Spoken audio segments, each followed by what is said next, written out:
Welcome back to my Radical Red No Moves challenge.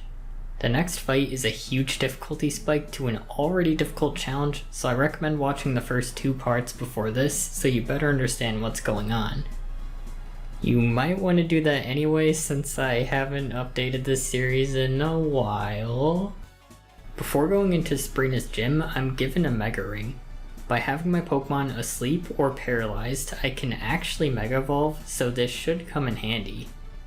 Okay, new order of Weenie Huts. The early game is Super Weenie Huts Jr., Giovanni is Weenie Huts Juniors, and Sabrina is the Salty Splatoon. What makes Sabrina so bad though? Well, for starters, it's a double battle. Naturally, these are less predictable with 2 attacks per turn, which also means if the same Pokemon gets hit by 2 attacks in the same turn, they're going to be taking a lot of damage. And since I need to switch constantly, I need at least 4 Pokemon not fainted at all times. And dedicating 2 team slots to 2 Shedinjas is pretty much mandatory. But what makes Sabrina's battle in particular so bad? I'm glad you asked. At the start of the fight, Indeedee's ability sets up Psychic Terrain, which boosts the damage of Psychic moves by 50%, as well as providing an extra buff on her favorite multi-hitting move, Expand Force. At least I can switch between 2 Shedinjas and 2 Audino's to waste Expand Force PP, while the other 2 leads run out of their only moves to hit Shedinja, Mystic Fire. When that move is eventually depleted, she'll switch into Alolan Marowak with the moves Earthquake, Flare Blitz, Bone Meringue, and Shadow Bone. This hecking Marowak was the bane of my existence for a week and a half. You would think Flare Blitz would be a good thing, but he actually has the ability Rockhead, so he doesn't take any recoil damage, and even if he did, look at how much damage it does to my Audino, holy smokes. At first, I had Houndoom on my team to absorb Flare Blitz, but the AI will randomly select a Shedinja to hit, so it's not a great strategy to continuously rely on like I would need to. But I know you. You're a clever guy or gal. You're saying, wait a minute Alec, that Marowak has Earthquake. And to you I say, great observation. Earthquake should be great for me. It'll damage her team and she'll essentially take out her own threats, right? You're so stupid. What were you thinking? What, this fight will be super easy? Oh, I'm Marowak. I'm gonna kill my whole team while ignoring the enemy team and definitely not make things worse by using Earthquake. I'm sorry, you're not stupid. I'm just gonna calm down and record this section later. Okay, I'm back. I took a shower, calmed down a bit. Back to Earthquake. Even if I get lucky and Marowak uses Flare Blitz on the correct Pokemon, and he doesn't do that rare thing where he sometimes uses Shadow Bone instead, and Earthquake takes out Hatterene and Indeedee, Sabrina always sends in Conkeldurr next. This Conkeldurr was the bane of my existence for a week and a half. Mostly due to him using Rock Slide, which not only hits both my Pokemon for a lot of damage, it also hits Shedinja for super effective damage. And I'll give you one guess as to which move Conkeldurr loves to spam if my Pokemon that just switched in are low on health, thanks to getting hit by Marowak. Okay, I'll calm down for real now. While I was watching my team get destroyed over and over while trying this fight, I was testing if and when I should use Mega Audino. The Mega Stone was in Silphco, and guess who keeps Regenerator when they Mega Evolve in this ROM? Audino's Mega is nice because it not only raises her stats, it also turns her into a normal Fairy type, which potentially lets her stay in on a Fighting type move. I also tried poisoning Marowak, but that requires him to use Flare Blitz on specifically Nidoqueen, and then get the 30% poison chance, so it's pretty unlikely. But even if that works, it takes a long time to make him faint, which still commonly leads to Conkeldurr being sent in at the same time. The main takeaway here is that Marowak paired with Conkeldurr is an incredibly dangerous combination since they both do so much damage, and Shedinja, who makes up 1/3 of my team, can't switch into Conkeldurr. The first change I made to my team was replacing an Audino with a different Regenerator Pokemon. On Route 12, there's a building with a fisherman who will give you a good rod. That's super because it allows you to catch Marini on Route 22. While fishing, you can't use the Dex Nav to get hidden abilities, but by using a Dream Ball that I picked up in Celadon City, she'll have her hidden ability when caught. Bottle caps that you can get from pickup level 21 onwards can be exchanged for hidden abilities too. I would be able to get other good regenerator Pokemon too, if not for Red saying we should get Sabrina's badge first. That's the reason I want to go down there. Let me in! While I was training my Pokemon, I found shiny number 4. Imagine guessing 3. This run took forever. It's also worth mentioning that I gave all my Pokemon defense increasing natures, which sounds silly for the Psychic Gym, but this is where I'm at. With Toxapex's typing, he resists Flare Blitz and baits out Bone Meringue. Oh, come on! I know this sounds good based on what I was saying before, but I was planning on using Rocky Helmets for my Toxapex and Nidoqueen to speed up Marowak fainting. Oh, and also Flare Blitz is Marowak's only contact move. Had to throw that in somewhere. Either of my poison Pokemon being on low HP causes the AI to pick Earthquake, which Nidoqueen would naturally be at if she got hit by Flare Blitz. This is the best case scenario for me, but it also means that I have to get Sabrina to not hit Nidoqueen with her other Pokemon the turn Nidoqueen comes in. And because I need my Pokemon to get hit by Flare Blitz, which can burn, I paralyze my team by chaining Paris. I run away if it paralyzes my Pokemon and save before trying again in case they get poisoned. I even try the ability Intimidate for a while, and oh boy is that a waste of a necessary team slot. With this Flare Blitz strategy, even if I get lucky and the remaining ones land on my incoming Toxapex enough to the point where Marowak faints without casualties on my side, Conkeldurr won't even get a chance to get poisoned due to Expand Force. What kind of sick world do we live in where Conkeldurr being in with Marowak is actually the best option? I do have access to other regenerator Pokemon that I want to try out in Reuniclus and Glossiflor, and I doubt it will come in handy, but since I'm training anyway, might as well use the Gen 8 experience share to level up Mienfoo too. I even EV train them in health and special defense, since I think these mons will need it more than defense. After testing, I found Reuniclus doesn't really contribute anything meaningful to the team, and one time my team was healthy enough after a turn of Marowak and Conkeldurr attacking that Conkeldurr used a move other than Rock Slide, Drain Punch. Not great since it heals, but hey, that makes contact. It was time to EV train the rest of my team.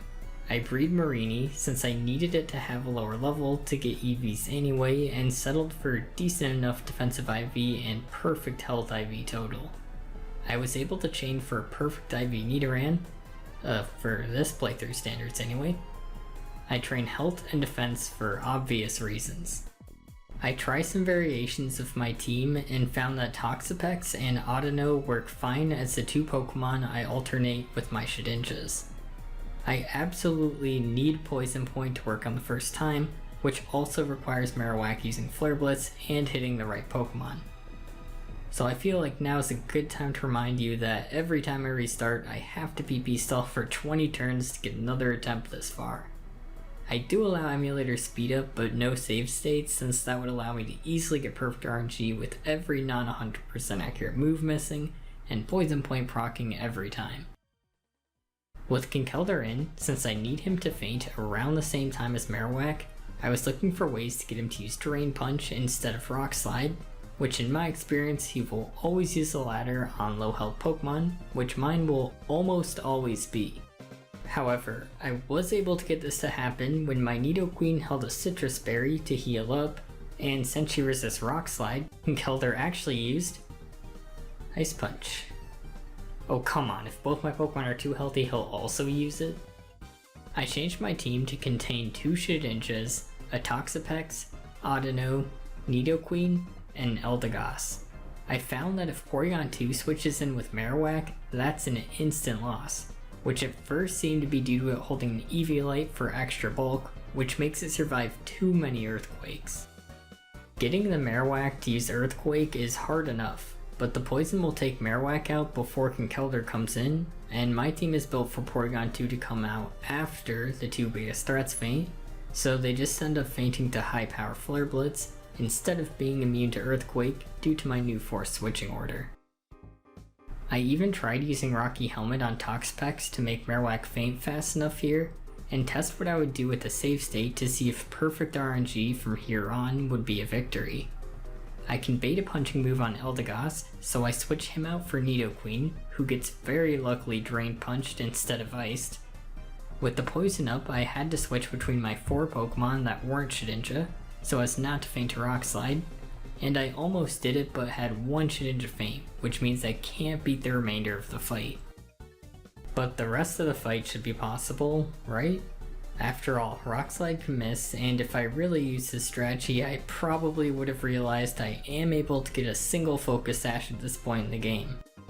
But during one test with save states where perfect RNG got me through Marowak and Conkeldurr by having Marowak faint as quickly as possible without him earthquaking his own team, I found something interesting with the remaining portion of the fight.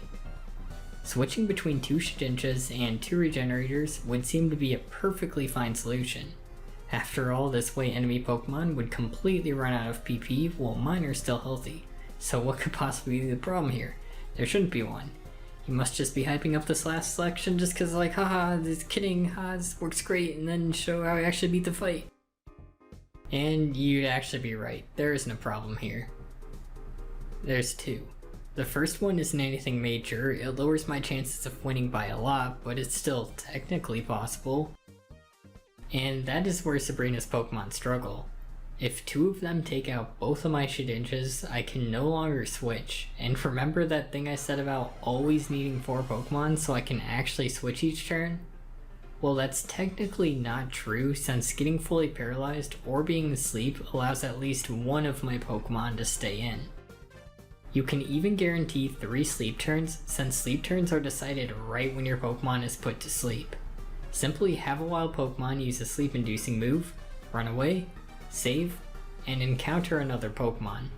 If you wake up in 1 or 2 turns of attacking, go back to your last save, heal your Pokemon, and try again. If you wake up in 3 turns, just go back to your last save without waking the sleeping Pokemon up. So okay, I can work with this issue, it's a little harder, but doable. Let's carry on with this positive attitude with the next one, alright? You see, when Sabrina has 4 Pokemon out of PP left, like previous gym leaders, she'll stop using Struggle and instead take a page out of my book and switch her 2 Pokemon out every turn. Even Shedinja, who instantly fates to Struggle, isn't enough to get her to use it. I guess I should have expected this, but somehow I thought double battles would be different. So it turns out it is mandatory for Sabrina to only have 3 Pokemon left after Marowak and Conkeldurr faint. This way she'll be forced to use at least 1 move per turn instead of having both Pokemon switch. Looks like it's back to Earthquake strats, which means Porygon 2 can't come out until later. That also means I have to find a safe way to switch between Sabrina's moves while baiting out 2 Earthquakes on either Indeedee or Hatterene. For this strategy to work, I need things to happen in a very specific way that's not necessarily tied to RNG completely, although it is a factor. The AI always acts a specific way in specific circumstances, although to get some specific circumstances to occur, previously I would need certain damage ranges or critical hits. The best example of this is when I needed Sabrina to keep Indeedee in, who is her only Pokemon that would seemingly randomly switch into Porygon 2. After some testing, I found that what decided whether or not Indeedee would stay in was how much health my Eldegoss had. If it was around 75% health or lower, she would stay in. If it was above 75%, she would switch into Porygon 2 since it has the super effective move, Ice Beam. Stuff like this makes sense for the improved AI, but it's the kind of thing you don't really think about during a no moves run, especially because it typically wouldn't matter. But why would my Eldegoss's health be so different during different attempts? That's because of Mystic Fire damage rolls and critical hits. With all of my Regenerator and Leftovers healing, Eldegoss would usually be near full health by the time that move runs out of PP. To make this strategy more consistent, I replace Leftovers for a Rocky Helmet, and even change Eldegoss's nature to lower special defense. This leaves a solution that's also a problem where Indeedee stays in.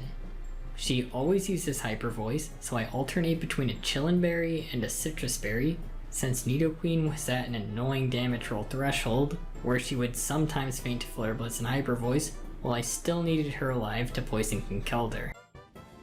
If I got lucky enough to get the poison on Marowak, the following turn I would switch into my 2 weak to ground Pokemon, 1 at low health to get Marowak to actually use Earthquake into my 2 Shedinjas, to wonderfully guard Expand Force and Earthquake. Then I switch back, which is what killed a lot of attempts. I need Nidoqueen to survive an attack here. It has to be Indeedee Shadow Ball too.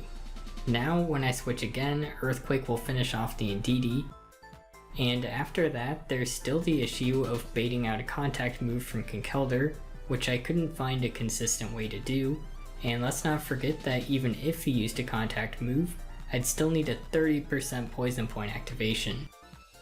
I know it's possible. I've seen him use contact moves in similar situations before, but for it to work, too much needs to go right. 2 poison point activations, a lot of specific damage rolls, and opponents hitting specific targets, so I knew if I could find a better strategy, it would be better than spending even more weeks on Sabrina. It was time to train another defense nature Marini with health and defense EVs, along with the ability Regenerator by using a bottle cap.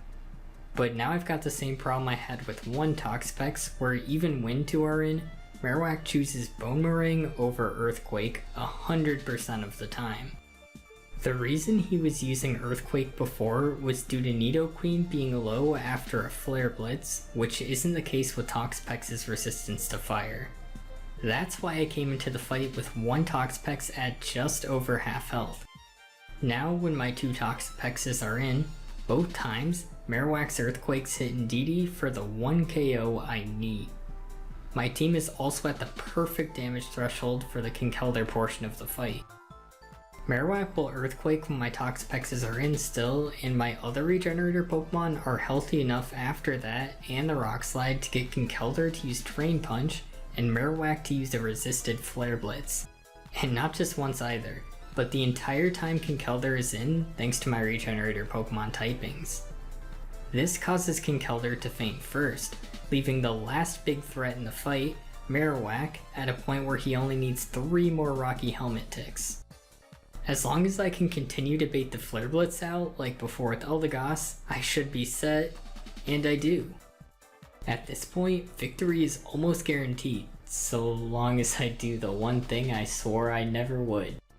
Count the remaining PP so Shedinja doesn't faint to struggle. The first Pokemon to use it is the one she keeps in the most, Gardevoir. This was a little tricky since Expand Force had more PP than I thought, so I had to switch around carefully to avoid that move against my poison types. But as long as I paid attention to the PP of her other moves and didn't do any risky switches into Toxapex, Porygon 2 and Hatenna run out of PP at roughly the same time, so even though 1 Shedinja fainted, my 5 remaining Pokemon were safely able to guarantee my victory. Meaning I finally beat Pokemon Radical Red without using any moves in battle. Wait, what do you mean there's more?